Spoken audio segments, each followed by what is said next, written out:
que envuelve al apéndice y eso es lo que duele. Como el peritoneo es un repliegue que va por todo el abdomen, el peritoneo visceral en algún momento se convierte en parietal, es por eso que el paciente refiere en alguna región, en un cuadrante del abdomen, el dolor. Y histológicamente, porque anatómicamente se dice que el apéndice no sirve para nada. ¿Cuál es la función del apéndice? En una de sus capas, el apéndice tiene algo que esa es su función, o sea que Dios no le puso ahí de balde.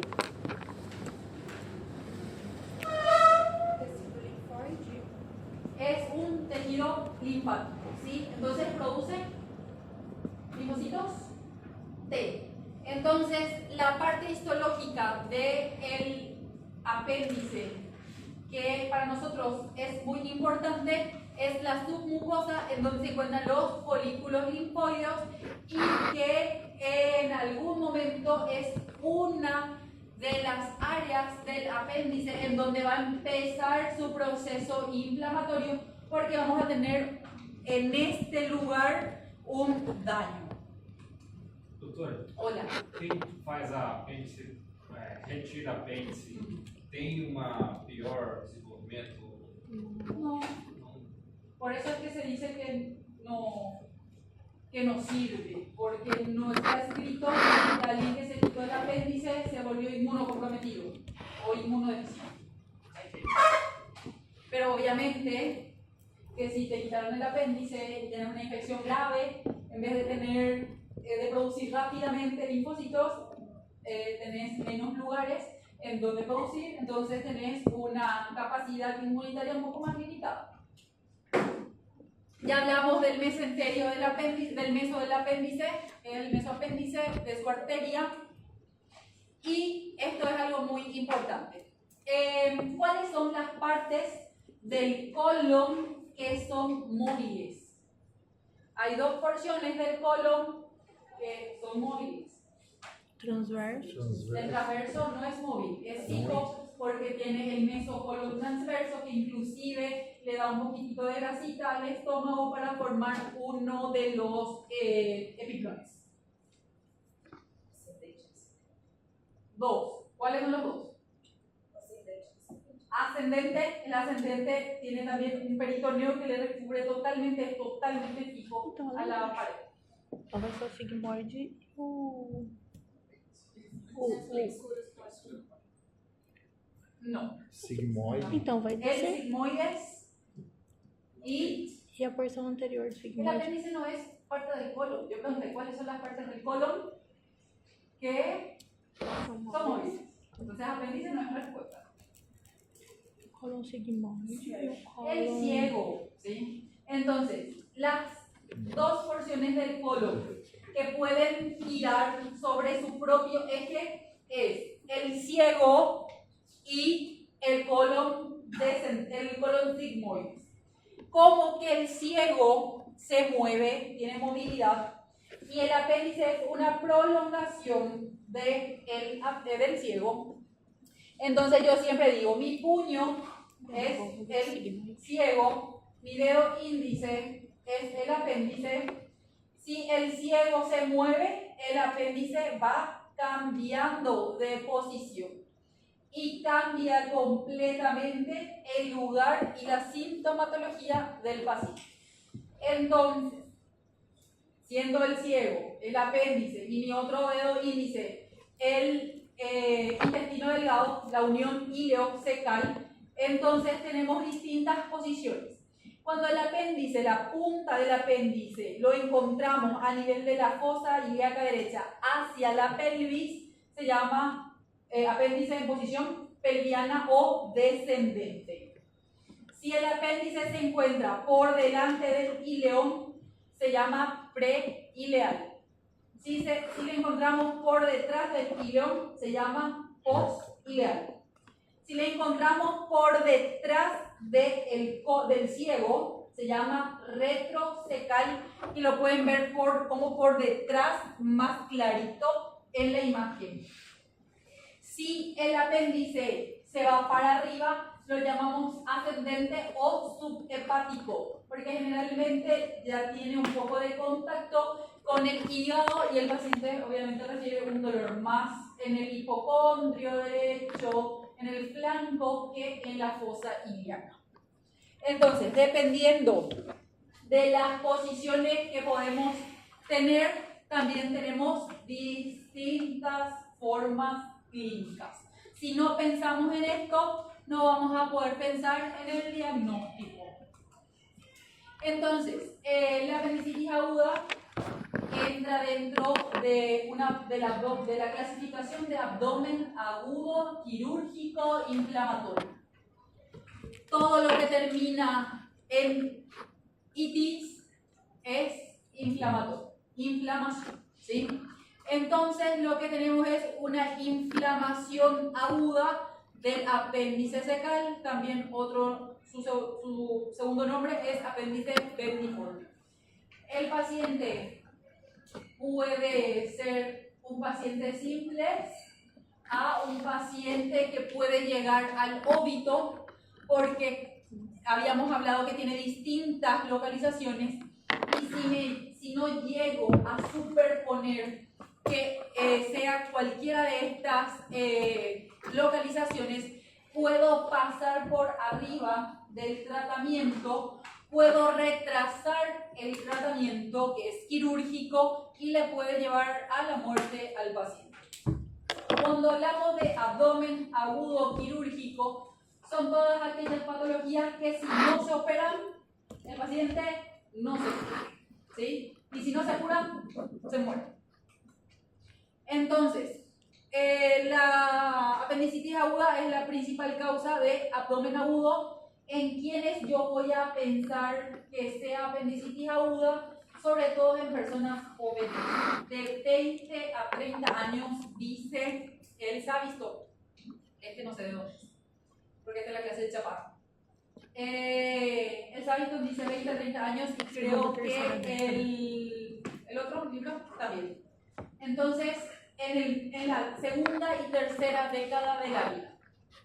Eso no quiere decir que los añosos no tengan apéndice y que los niños no tengan también apendicitis. Tienen, pero con menor frecuencia.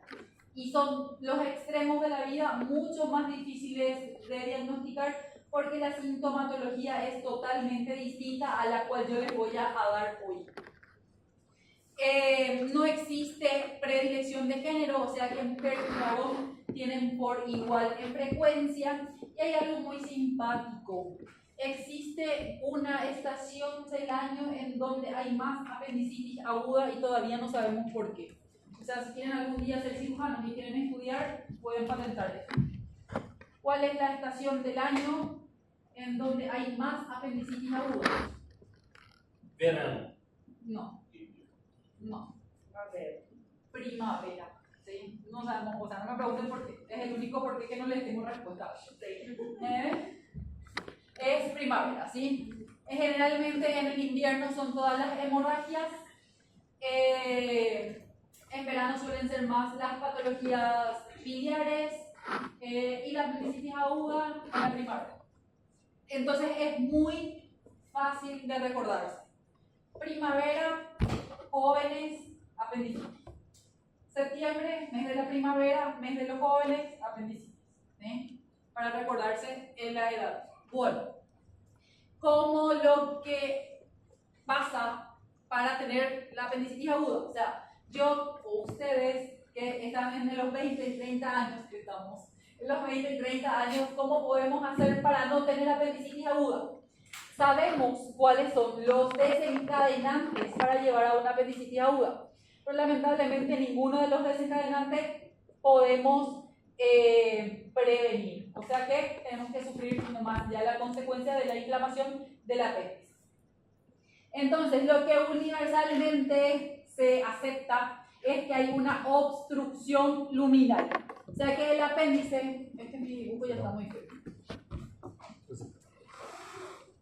El apéndice tiene una luz, tiene una pared, dijimos que tiene una mucosa, una submucosa, donde tiene tejidos linfáticos, linfóideos. Bueno, existe una obstrucción.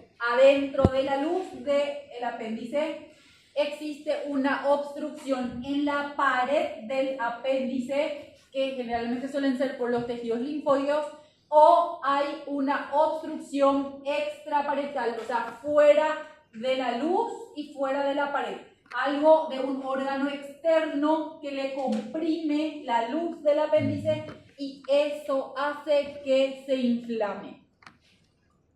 Entonces, en cuanto a los intraluminales, aquellas cosas que hacen que se inflame el apéndice y está dentro de la luz, el número 1 tenemos los fecalitos. ¿Qué son los fecalitos? Bueno, viene el íleo, trae su residuo y el ciego tiene que mandar otra vez al colon ascendente. Como el colon ascendente tiene que ser el ciego, tiene que hacer mucha fuerza, mucha presión para vencer la gravedad y mandar al transverso. Hay veces que quedan restos de materia fecal en el ciego. Ahora, ¿por qué si esto queda siempre, si todos tenemos restos en nuestro ciego, por qué no todos tenemos apendicitis? Porque no sé si se recuerdan por anatomía, vamos a ver si alguien sabe, que hay una válvula entre el ciego y el apéndice. ¿Cómo se llama? No, ese es entre el ciego y el ciego. Yo quiero saber entre el ciego y el apéndice. No. Tiene un nombre. Es un epónimo. Tiene un epónimo. Válvula. Calma. Vou lembrar. No sé. Bueno, entonces, como se supone que tenemos una válvula, entonces no es que constantemente todas estas materias fecales van pasando, sino todos íbamos a tener apendicitis. Bueno, ¿cuándo es lo que pasa? Cuando el colon ya está muy cargado, cuando ya no va todo para el colon ascendente y para el transverso. O sea que probablemente se está estudiando que aquellas personas que sean estreñidas. Sherlock. La válvula de Sherlock. Entonces, difícilmente encontremos con alguien que come fruta, que come verduras, que toma sus 2-3 litros de agua por día, que hace actividad física y que tiene buen tránsito intestinal, ¿sí? Entonces el number 1, el fecalito. Y esto es en adúlteros, el fecalito, ¿sí? También en niños, pero con menos frecuencia en niños. ¿Cuál es lo que es más frecuente en niños? Los parásitos. Entonces yo tengo un niño con dolor en fosa ilíaca derecha, con la pancita bien redondita, con las manchitas en la cara, las blanquitas, así, ese que le miramos y le decimos, ese tiene parásito. Bueno, entonces, si tiene dolor en fosa ilíaca derecha, ya saben que los parásitos migran del colon para el apéndice, después el ascaris no puede volver otra vez y entonces ahí inflama la apéndice. ¿Estamos? Y raramente por cuerpo extraño y muy raro todavía por vario. ¿Quiénes son los pacientes que presentan apendicitis por vario espeso? Aquellos que se hacen colon por enema, estudios de imágenes en el colon, que en el ano se le manda el contraste es pesado y va quedándose en las paredes del colon, llega al ciego, pasa la válvula y se deposita en el apéndice. Y la misma cosa otra vez. No tiene fuerza el apéndice para tener contracción, para poder mandar otra vez al ciego, para romper la válvula y mandar el residuo para no inflamarse. Mas isso, tipo, tem que fazer muitas vezes? No. Ou pode ir aleatório? Así como el que se hace en la geografía, se pinta ¿cómo se llama? La vía biliar, puede hacer pancreatitis con una sola vez. La misma cosa. Okay. ¿Sí? No hace falta que sean varias veces. Bueno, esos eran los luminales. Hola. Eu ouvi uma vez, quando adolescente, criança, uma colega do Peru, e que até poderia ser uma semente de tomate. Sí. Exactamente. De goiaba, de fato. Cuerpo extraño. ¿Por qué? Por la misma cosa. Se depositan en las paredes del ciego y no consiguen ir todo, o sea, no se elimina todo y caen, cuando la válvula abre, caen y ya no tienen fuerza de expulsión. Entonces, exactamente, cosas pequeñas. En cuanto a los luminales, huesos también, los que traen hueso de pollo, que no se digiere todo todavía, entonces también como cuerpo extraño hacen apendicitis aguda. Ahora, la segunda etiología más común es la hiperplasia de los folículos linfóides. Entonces habíamos dicho que en la submucosa del apéndice teníamos estos linfóides.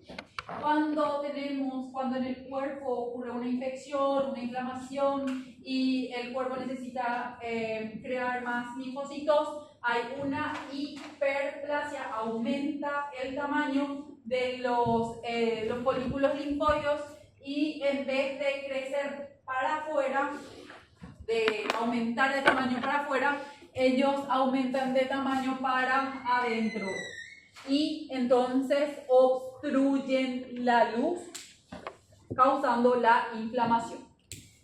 Lo menos frecuente es tumores del apéndice secal, que también vamos a tener en las células o en las paredes del apéndice. Luego tenemos los extraluminales, que quiere decir ya algo dentro de la cavidad abdominal que viene y comprime la luz del apéndice secal. Eso generalmente se ve en pacientes más añosos, 60 años, y generalmente son por metástasis y por tumores. ¿En dónde vemos más otra vez? En pacientes, en mujeres añosas con cáncer de ovario, con cáncer de útero, que al crecer comprimen el apéndice secal. También el libro describe que no hay una oclusión en sí de la luz del intestino, del apéndice secal, pero se inflama el apéndice. Esos son pacientes inmunodeprimidos, portadores de VIH o pacientes con infección por citomegalolitis. Hacen infección, hacen su apendicitis, pero no hay obstrucción de la luz del apéndice. ¿Hasta ahí todo bien? Muy bien. Entonces, ¿qué es lo que pasa?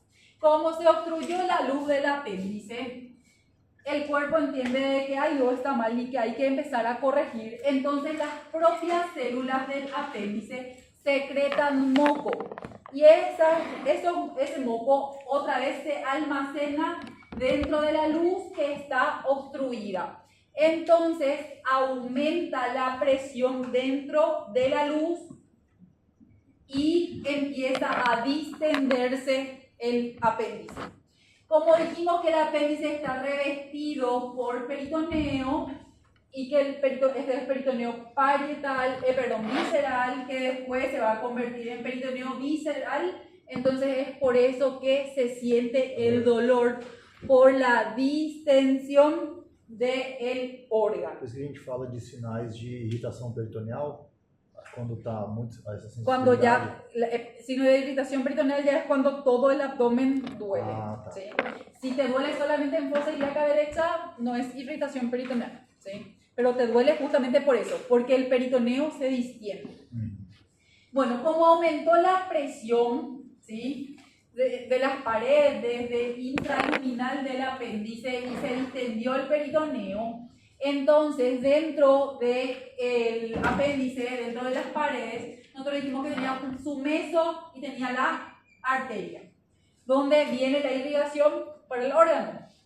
Si viene arteria, quiere decir que en algún momento se va también la vascularización, ¿verdad? Y donde tenemos arteria y vena, ¿cuál es el tercer tejido que tenemos de drenaje? Linfático. Entonces, como se distendió todo, como hay aumento de presión, se bloquea,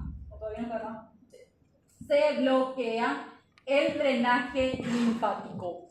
Entonces, se empieza a dematizar.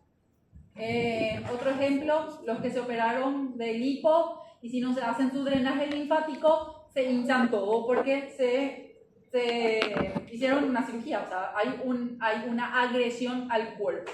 La misma cosa, no hay drenaje linfático, empieza a hincharse, a edematizarse. En guaraní, el paciente le va a decir irurupa.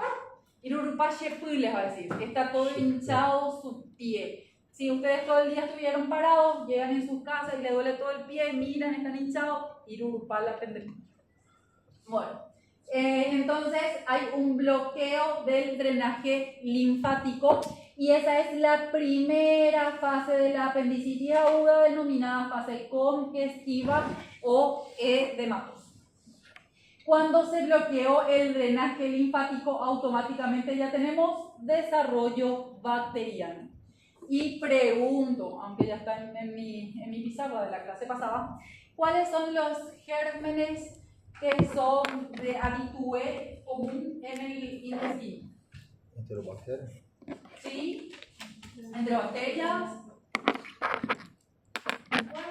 Gram negativo Gram y negativo, anaeróbios. anaerobios. Gram negativos, anaerobios, eso es la familia. Y si vamos por nombre y apellido, enterobacterias, después. ¿Quiénes son las bacterias que habitan normalmente en el intestino de ustedes? Klebsiella, después. Shigella ya es un poquito más rarito, ya es patológico, no es, E. coli. no es de la flora normal. E. coli tem? Es Escherichia coli, ese sí, me tienen que decir, lo primero que me tienen que decir es Escherichia coli, ¿sí? Entonces Escherichia coli, Klebsiella, enterobacterias, ¿qué son? De familia, gram negativos y anaerobios. Entonces, si nosotros entendemos que en la fisiopatología, en la fase congestiva, yo ya empiezo a tener un desarrollo bacteriano, en la cabeza de ustedes automáticamente tiene que estar que el tratamiento de la apendicitis aguda hay que hacerle Urgente. ¿qué medicación? Antibiótico. Antibiótico. ¿Vieron que es fácil? Si entienden la fisiopatología, van a saber el tratamiento. Bueno, entonces se bloqueó el drenaje linfático, se empieza, aumenta de tamaño el apéndice.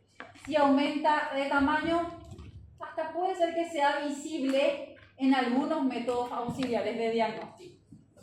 Y le vamos a hacer antibiótico. Bueno, continuamos, no se hizo nada, el paciente no consultó, tenía recién 2-3 horas de dolor, no le pareció nada importante porque no le duele todavía mucho. Entonces pasamos a la segunda fase, que es la flemonosa o la supurativa, en donde sigue aumentando la presión intraluminal y cada vez va comprimiendo más la pared del apéndice. Entonces, ¿cuál es el siguiente tejido vascular que su pared es más lábil y compresible? Vena. La vena. Entonces tenemos bloqueo del drenaje venoso, que inclusive también eso ya lleva a un mayor edema parietal, isquemia del apéndice y ya hay invasión bacteriana a toda la pared. Todo el apéndice ya está tomado. Bueno, el paciente vino, consultó, pero el médico se olvidó de lo que podía hacer y le dejó evolucionar al paciente. Ahora, viene el paciente y entra en la tercera fase, que es la apendicitis aguda gangrenosa. En esta fase de tanta presión, de tanta compresión de la pared, entonces esta presión intraluminal pudo romper la elasticidad arterial y comprimió la vascularización de la arteria apendicular. Entonces tenemos un bloqueo de irrigación arterial. No viene oxígeno, no viene sangre, muere todo mi apéndice. Entonces vamos a tener isquemia y microinfarto.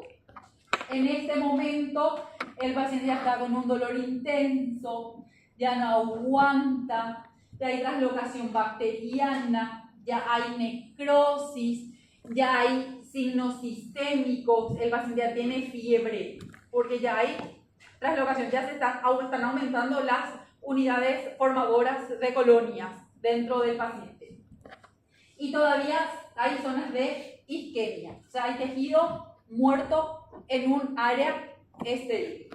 Bueno, lamentablemente no fue lúcido su médico, no le operó el paciente y se fue evolucionando a la fase número 4, que es la apendicitis aguda perforativa. Había necrosis, había isquemia, entonces en ese área se perforó y todo el contenido intestinal pasa a la cavidad abdominal. ¿Qué quiere decir eso? Se perforó el apéndice, justo el paciente comió hace 12 horas antes que empiece su dolor y justo llega al ciego lo último del resto, de lo último de proceso alimenticio que el paciente consumió, y como se perforó, entonces esto sale y va a la cavidad abdominal, y ahí sí ya tenemos lo que el doctor había dicho, que es una peritonitis de origen apendicular. Entonces, en el estadio 4 lo que tenemos es, sigue el aumento progresivo, el aumento de la presión endoluminal, se produce la perforación por este aumento de presión, porque la presión de adentro quiere salir para afuera, quiere bajar el aumento de presión adentro de la luz del apéndice. Entonces, encuentra un área necrótico, aumenta la presión, se perfora y ahí ya empieza a bajar la presión, pero ya también es tarde para el paciente. Entonces, el diagnóstico de la apendicitis aguda es clínico, porque el dolor del paciente y toda esa perforación y esa isquemia le va a dar signos sistémicos al paciente. ¿Qué quiere decir que el diagnóstico sea clínico? Que não precisa de outros exames, Não precisa né? de De exames só pelos complementares. sintomas, pela síndrome, né? Pelos Por sinais de los sintomas. signos, los síntomas que el Ese paciente diagnóstico. requiere, ustedes tienen que llegar al diagnóstico, ¿sí? O sea que no hace falta laboratorio, no hace falta tomografía, no hace falta ecografía, no hace falta resonancia magnética, no hace falta colonoscopía y no hace falta, no sé qué más, centellografía, ¿sí? El diagnóstico es clínico. Prácticamente es la única patología que ustedes tienen que entrar a operar Essa daí ela pode sin começar a método intrigar. auxiliar Poderia ser, pode de Ahora. celíaca subir.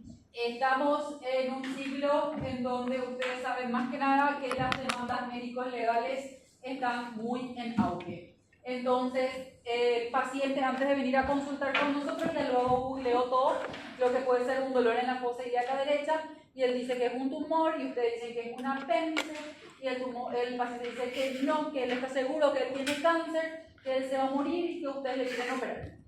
Entonces, es en ese momento en que ustedes tienen que lamentablemente agarrar una ecografía, una tomografía, un laboratorio y decirle, mira señora, acá dice que tenés apendicitis, que yo no te estoy mintiendo, porque como ellos no estudiaron medicina, ellos piensan que nosotros queremos cortarle lo más luego a ellos, ¿verdad?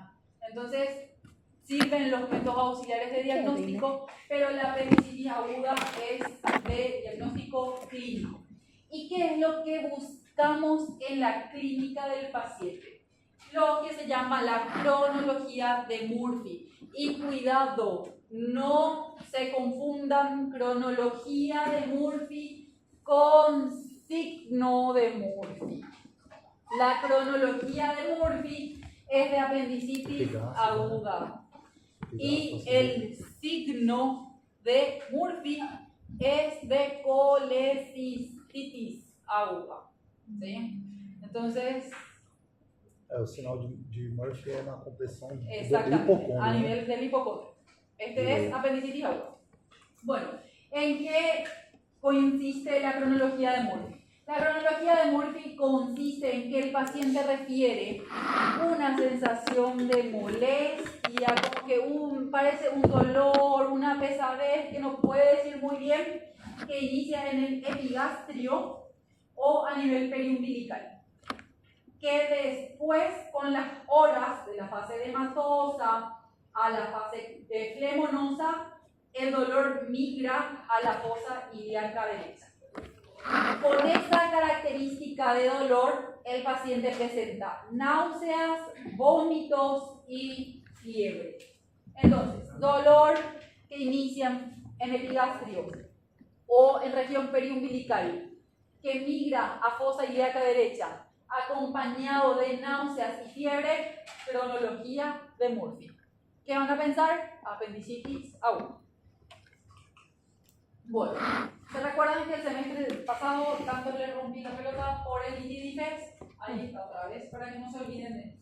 Entonces, el diagnóstico dijimos que es clínico y si ustedes no hacen un buen interrogatorio, no van a poder hacer el diagnóstico clínico. Entonces, la apendicitis aguda tiene unas características muy específicas del dolor. Entonces, L era localización del dolor. Acabamos de decir, ¿dónde duele? ¿Dónde? Epigastro, começa em epigastro, periumbilical, que migra fossa ilíaca. Então, provavelmente ele foi quando já estava na fossa ilíaca. Exactamente. Y entonces ustedes que le van a preguntar, porque el paciente le va a decir, me duele la fosa ilíaca derecha, pero para ustedes ese no es la localización del dolor. Esa es la irradiación del dolor. ¿Sí? Entonces ustedes le van a preguntar, y hace rato, antes de que vengas, el dolor no empezó más arriba, y le va a decir, sí, cerca de mi estómago, parece que algo no me cayó bien, pero yo pensé que era la comida nomás, pero después se fue la fosa ilíaca derecha. Entonces, localización de apendicitis aguda, epigastrio, periumbilical. La I es de inicio. Todos los dolores de inicio insidioso son de patologías inflamatorias. ¿Cuál era el otro tipo de dolor de inicio? Brusco. ¿Y indican patologías? Crônicas. No, Todas son agudas. Todas son quirúrgicas. ¿Ah? Rotura de vísceras o vasculares. Las patologías vasculares son las que inician de forma brusca. Entonces, ¿cómo le van a decir al paciente cómo empezó tu dolor? Y el paciente le mira sin entender lo que ustedes quieren saber, le vuelven a decir, tu dolor empezó así de una vez y dijiste, acá me duele, o empezaste a sentir una molestia, no sabías lo que era, y después ya dijiste, ay, acá me duele. Y les prometo que les va a decir que sí, era una molestia porque era la distensión del peritoneo hasta que se distendió bien ahí en la fosa ilíaca derecha y ahí él pudo localizar su dolor.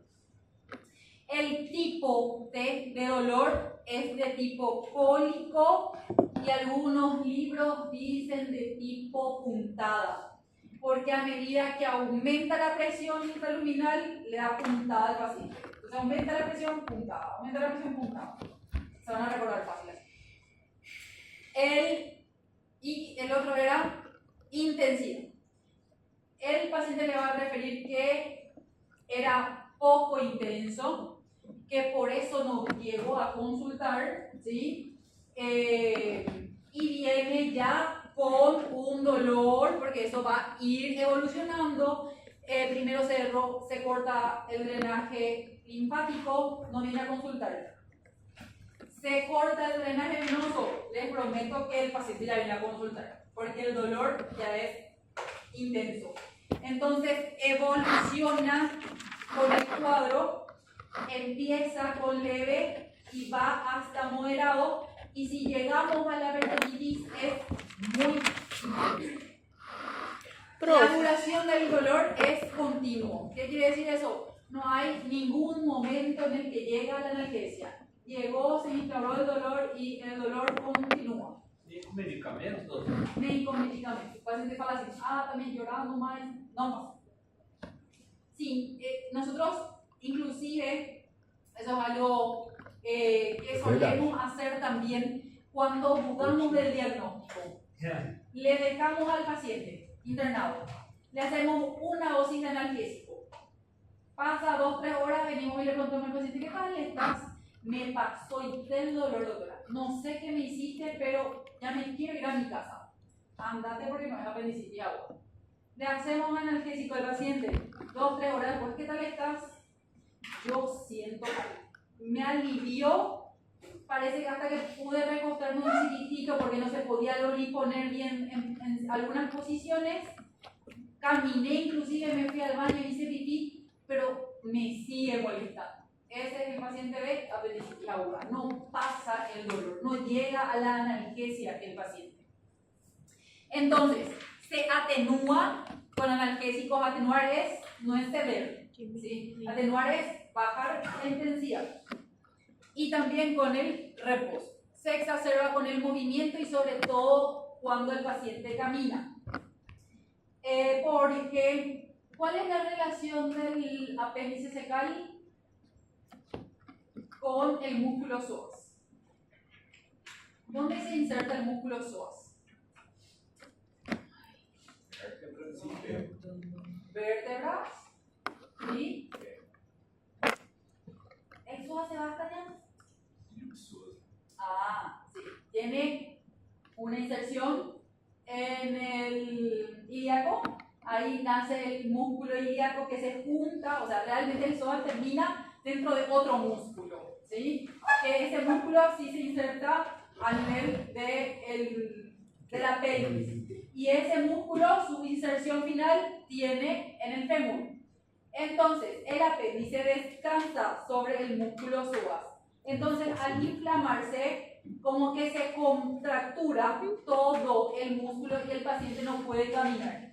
Inclusive nosotros decimos el pato neumónico, que le vemos al paciente entrar en la urgencia, agarrándose de la cosilla derecha y no pudiendo extender toda la pierna, dobla, viene entrando doblando y arrastrando el pie. Ese es apendicitis aguda. No se van a equivocar. Entonces, se exacerba con movimientos y con la... Se acompaña síntomas y signos acompañantes de fiebre, pero la fiebre de la apendicitis aguda no es una fiebre de 39 grados, de 40 grados. Es una fiebre de 38, 37,9, 37,8. Parece que va a ser fiebre, pero no es fiebre, porque fiebre para nosotros en cirugía es a partir de 38.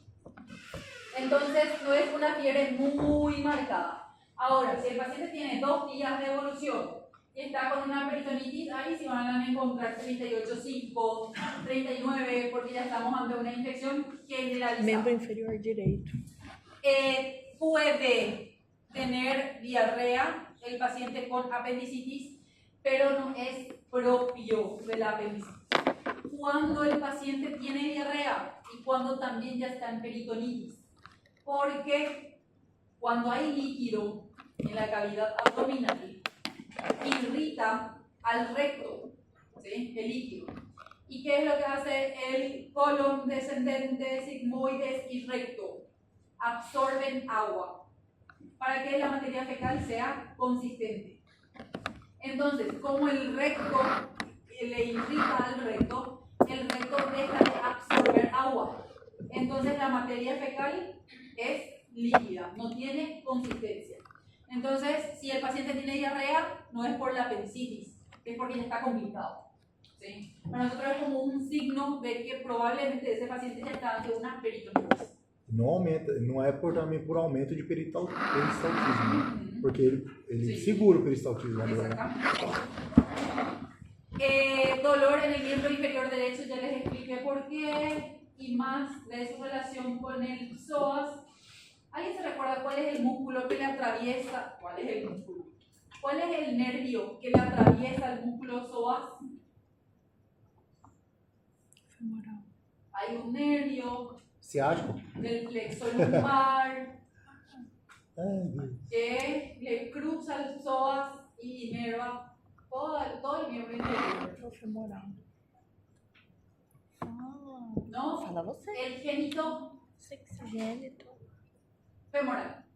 Entonces, el apéndice Ele é femoral está muy en contacto. Lembra? Entonces, inclusive pueden tener pacientes que no puedan caminar, les vas a decir que les duele hasta la pantorrilla, hasta su pie le duele al paciente, y que parece como que le da calambres, hormigueo. todo el pie tiene hormigueo, pero le duele la fosa ilíaca derecha.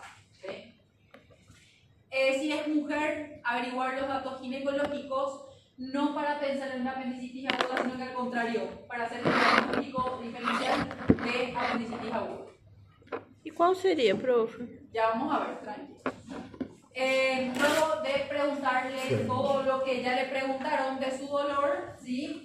Ese va a ser la anamnesis de ustedes, va a ser su AIA, su antecedente de la enfermedad actual. Una vez obtenido todo esto, nos vamos al área. ¿Por qué es importante el área? Una apendicitis. Porque se ele já teve apendicite, não vai ter de novo. Exactamente, súper fácil. ¿Sí? El apéndice duele una vez y nada más que una vez y se tiene que solucionar en una vez. Y si no se solucionó en una vez, no era apendicitis, ¿sí? Y hay que buscar otra cosa. Y probablemente no sea otra vez apendicitis.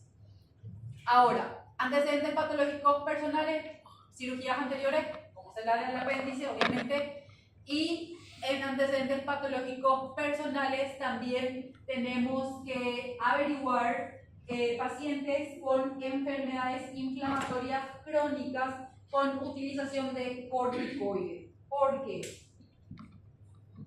Creo que ya le expliqué cuando hablamos de dolor por qué es importante preguntar corticoides en los abdómenes agudos quirúrgicos, con todo aquello que hay inflamación.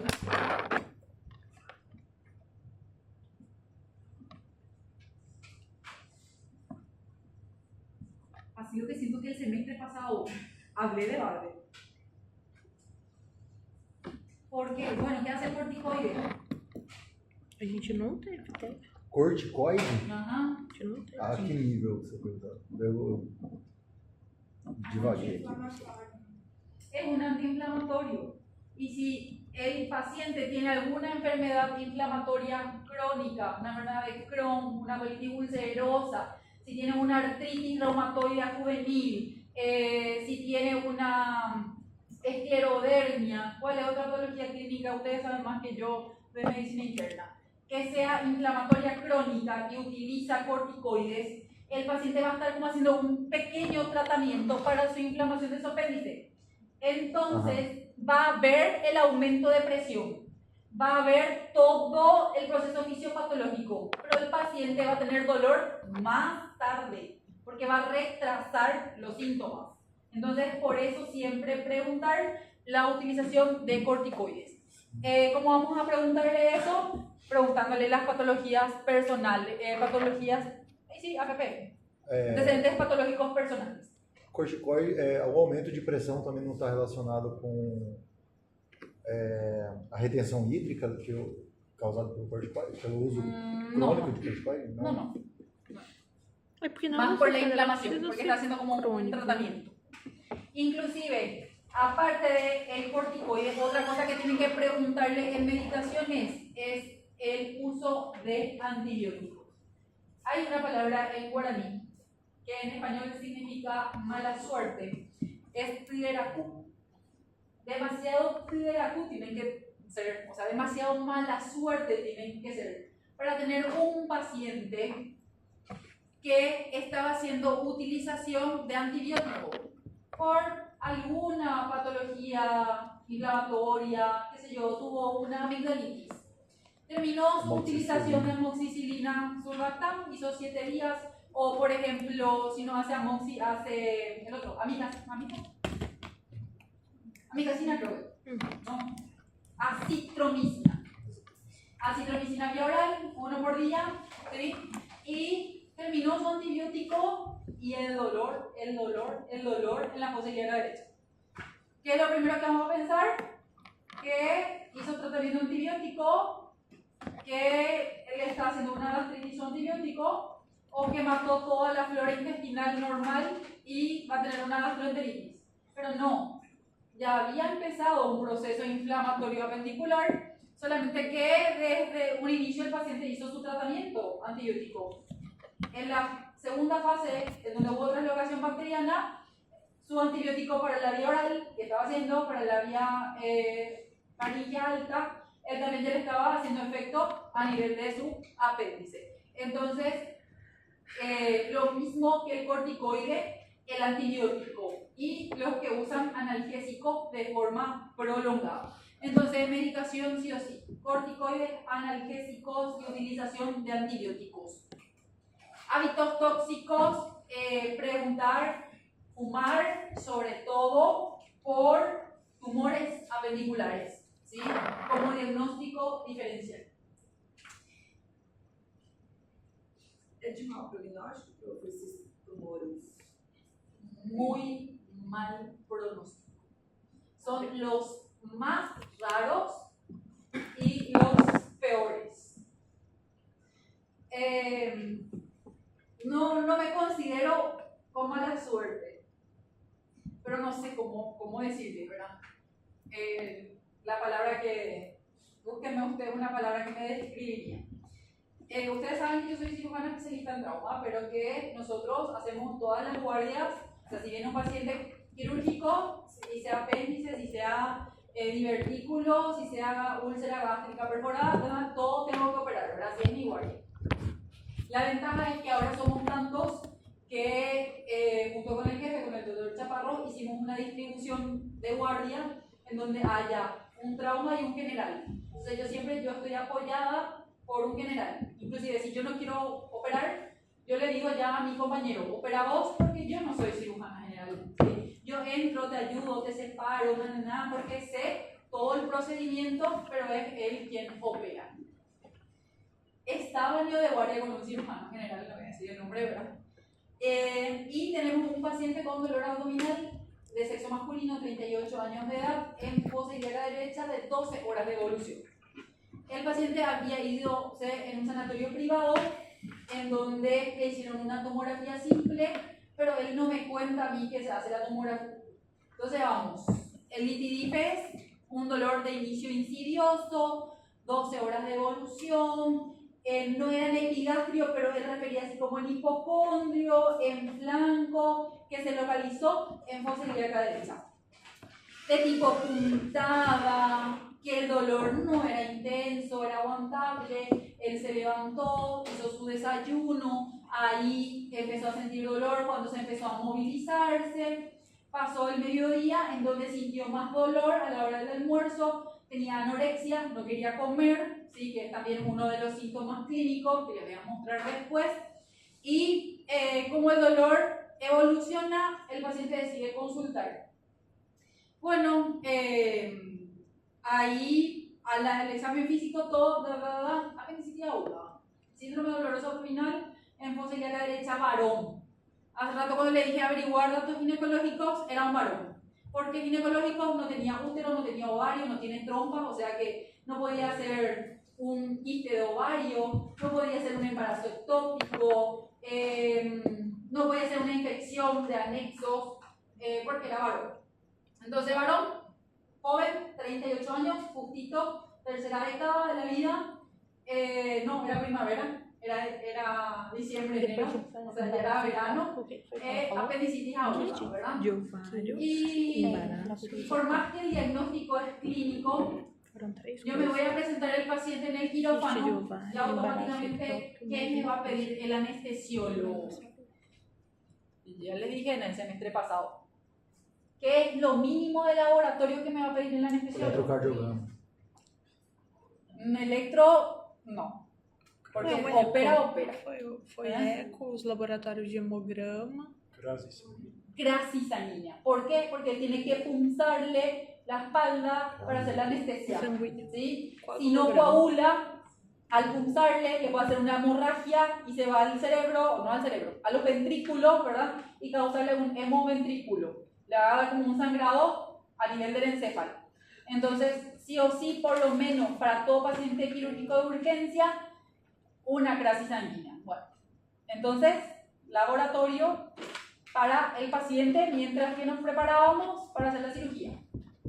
Y viene su laboratorio, un hemograma, o sea, una hemoglobina de 7.5. Opa, ¿por qué está anémico? Tiene 38 años, es joven. No debería porque está anémico, ¿sí? Ahí vamos a presentar anestesio, olvídate que vas a operar a un paciente con hemoglobina de 7. Le hago la anestesia y el paciente baja su presión. Baja su presión, hace un infarto agudo de miocardio, terapia intensiva, intubación. La respuesta del anestesio fue, no le voy a operar. Transfundirle un volumen, con eso va a ser 8 o 9 su hemoglobina, más un volumen intraoperatorio, con eso te opero. Vale, genial.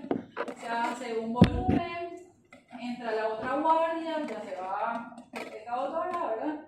Entra el otro doctor, tengo este paciente, hemoglobina tal, le transfundí uno, bueno, trae tu paciente con un volumen más. O sea, se iba terminando el segundo volumen en una vía, el primer volumen en una vía, y el segundo volumen ya se iba colgando en la otra vía. Dale, vamos, anestesia raquídea, todo bien, y entramos por McBurney, que es la incisión para la y das un tumor a nivel del ciego y de la apéndice. Yo dije, Dios mío, me equivoqué en el diagnóstico. No puede ser que me equivoqué en el diagnóstico. Si el paciente tenía hemoglobina de 7, yo tenía que haber pensado que era un tumor de colon derecho, porque el tumor de colon derecho hace anemia, ¿sí?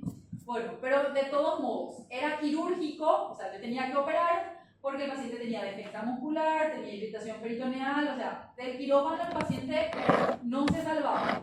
Lo que a mí me prestaba mi conciencia era que yo le dije al familiar que era apendicitis aguda y que era un tumor. ¿Cómo le iba a decir al familiar que su paciente, su hermano, porque era la hermana la que estaba, la hermana mayor, como le iba a decir a su hermano de 38 años, que aparentemente tiene una vida por delante, hijos, familia, todo trabajo, tenía un cáncer y que se iba a morir, ¿verdad? Bueno, dale, juntar coraje, me voy a hablarle al familiar y le digo, ¿sabes qué? Entramos y encontramos que había una masa. Lamentablemente cuando encontramos una masa en ese lugar, no había buen pronóstico, era lo que me preguntaste, ¿verdad? Y me dijo, ¿en serio? Vos sabés que mi papá también se murió de un cáncer en su intestino, pero yo no sé nomás en qué parte.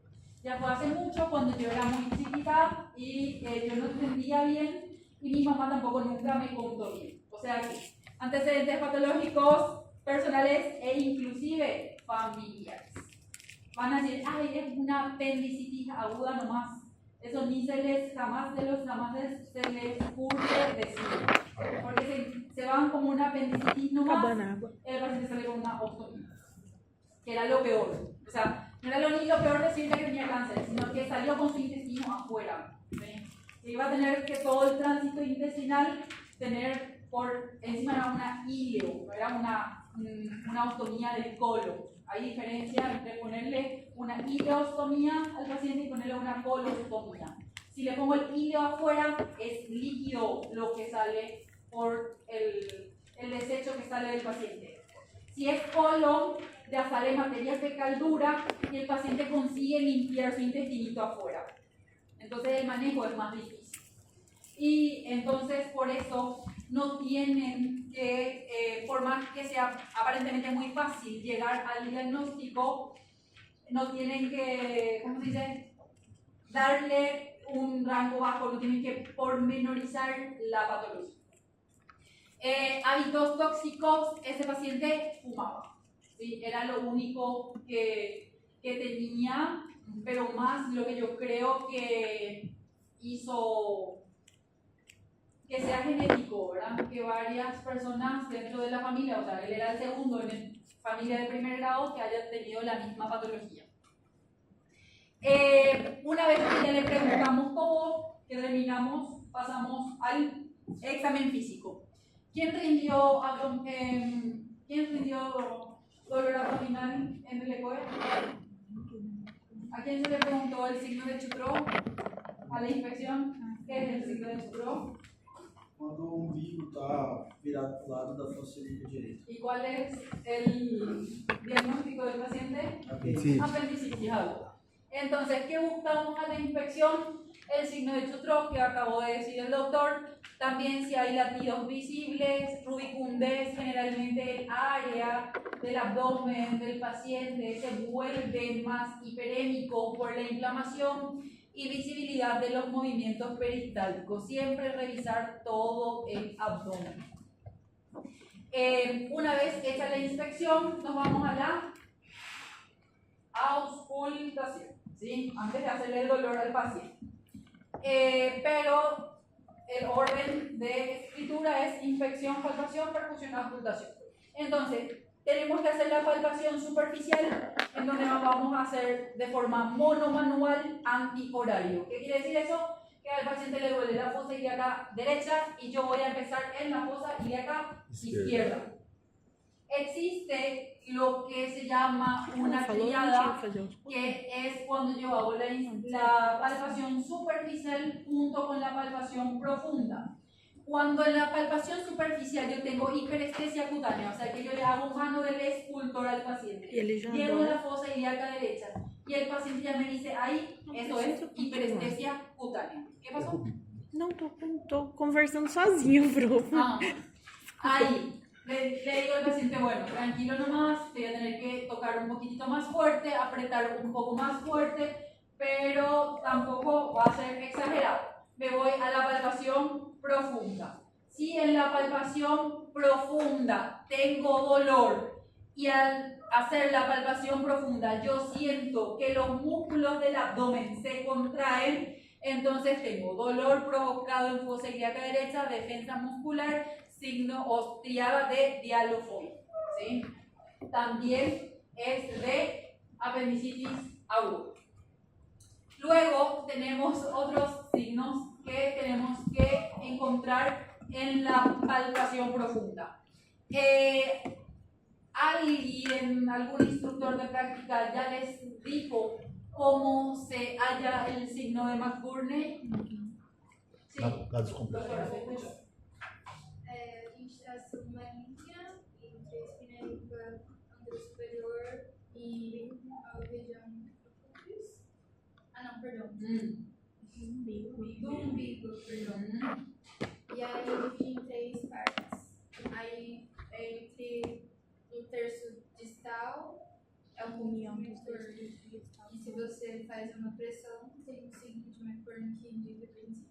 Muy bien, entonces lo que tenemos que hacer es ubicar el punto de McBurney, que es el tercio externo de la línea imaginaria que ustedes trazaron entre el ombligo y la espina ilíaca anterosuperior. En el mismo punto de McBurney, hago una palpación profunda, el paciente dice, ay, McBurney positivo. Ahí le dejo mi mano y le sigo hablando del paciente, ¿sí? Le digo, mira, ahora no estoy apretando a más, sigue siendo la misma fuerza. ¿El dolor mejoró un poco o sigue doliendo igual?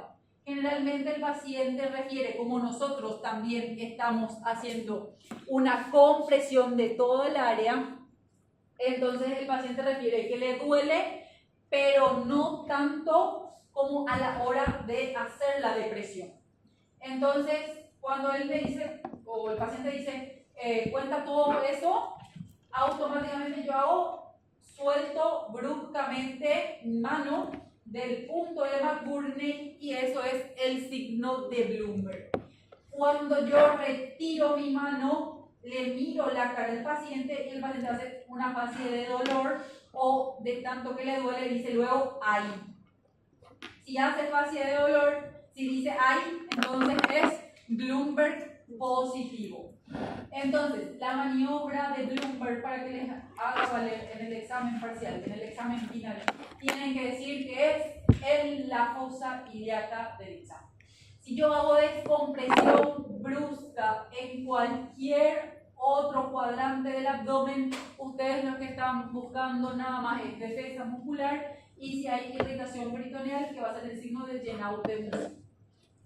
¿Alguien sabe lo que es el signo de Roxy? Esse que é o contrário do McBurney. Ah, Do lado. no. Se pressiona a face ilíaca esquerda. É isso que você falou. É isso. Bueno, ¿por qué no te acepté lo que me dijiste? Porque para hacer Bloomberg vos tenés que descomprimir. para que No sea mesmo positivo. ponto. Y en el de Robson, Es una vos compresión. apretás, te quedás y el paciente te tiene que decir que le duele la fosa ilíaca derecha. Y vos estás comprimiendo la fosa ilíaca izquierda. Izquierda. ¿Por qué pasa eso? Porque os É, gases. desfase de Os gases. gases.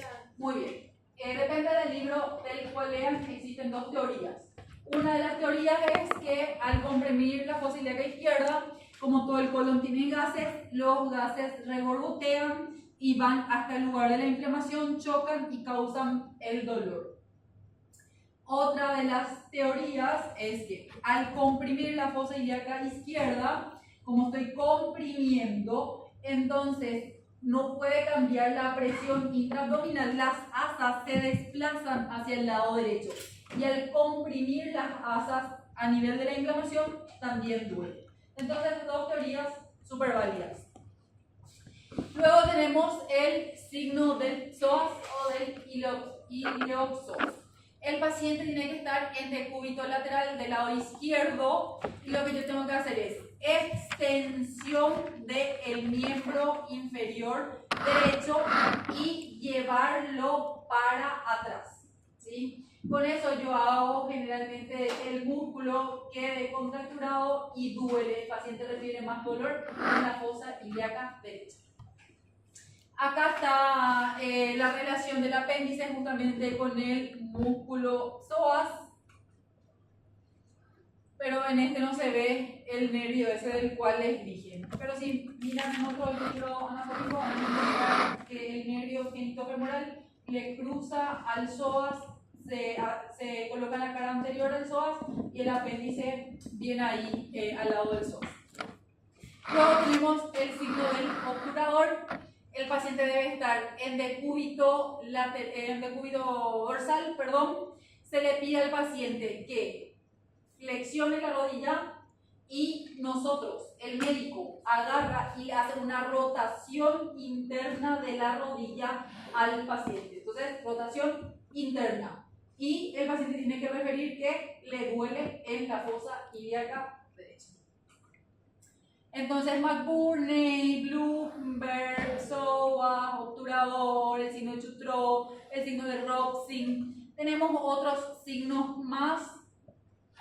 El signo de Dumty, que es pedirle al paciente que tosa. Y le duele más en fosa ilíaca derecha. Hay también un signo que no coloqué acá, que es el puño percusión, pero no a nivel renal, porque si percuten a nivel renal y duele porque tiene una patología renal del paciente. Van a percutir el calcáneo del lado derecho, o sea que el paciente en decúbito dorsal le pegan el calcáneo y le duele al paciente en la fosa ilíaca derecha. La explicación nerviosa por el nervio genitofemoral del cual les había hablado. Qual que é esse, signo professora? Qual que é de punho de percussão desse nome aí? Puño percusión Do qualquer? del calcáneo.